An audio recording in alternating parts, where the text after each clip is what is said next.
In the ancient Norse language, the word Viking air means pirate or assailant, and it is this word that gave its name to an entire historical period that we know as the Viking Age.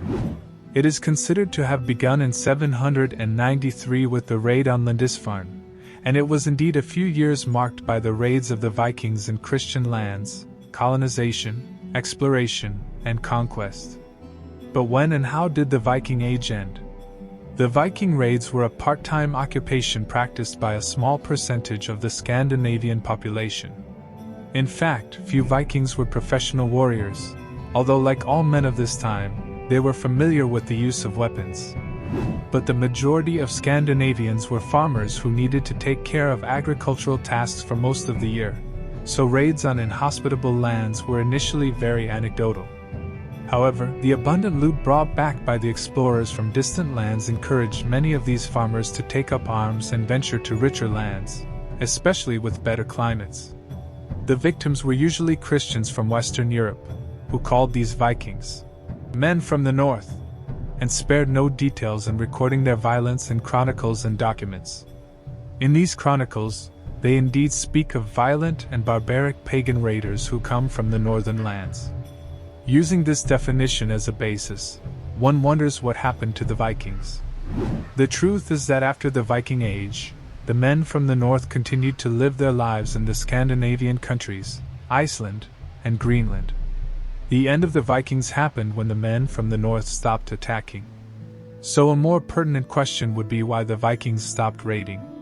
The short answer is that changes occurred in the European kingdoms that made the raids less profitable and therefore less desirable. These changes occurred not only in Norse societies but especially in Western Europe, where the plundering took place. At the beginning of the Viking Age, Norse society tended to be egalitarian, with a large number of free farmers and landowners who had the means and time necessary to undertake this ambitious enterprise. In fact, the Vikings initially tended to avoid central authority.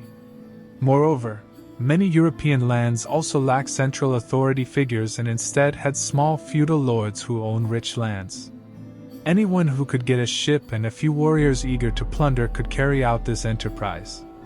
But at the end of the Viking Age, this balance had changed, as there was a small number of wealthy and privileged men and a much larger number of landless men who were tied to work in the fields to pay their taxes and support their families. Thus, the option of raiding was reserved for a few. Furthermore, by the end of the Viking Age, most European lands had strong centralized kingdoms with well-trained armies capable of mounting very effective defenses against any Viking attack. The Vikings themselves were not trained, nor did they have organized troops, and although they were great warriors, their shock tactics were ineffective against well-trained armies. Also, unlike at the beginning of the Viking Age, some raid targets were fortified. A clear example of this is the monasteries, which began to build easily defensible towers where valuable objects and people could quickly move in case of a raid. On the other hand, the Christian Church reached Viking lands in the early 10th century in order to convert those men from the north.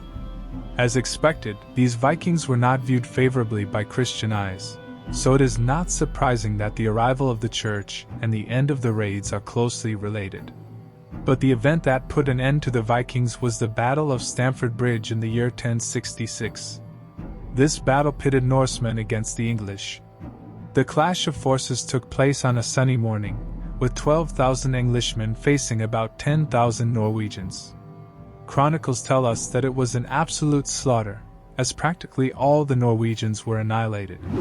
King Harald III of Norway died in the battle, which ended any hope of restoring the North Sea Empire. As for the English, the number of casualties is unknown, but it is estimated to have been equally high. After that, there were sporadic raids in the British Isles, but they became less frequent until they finally ceased altogether.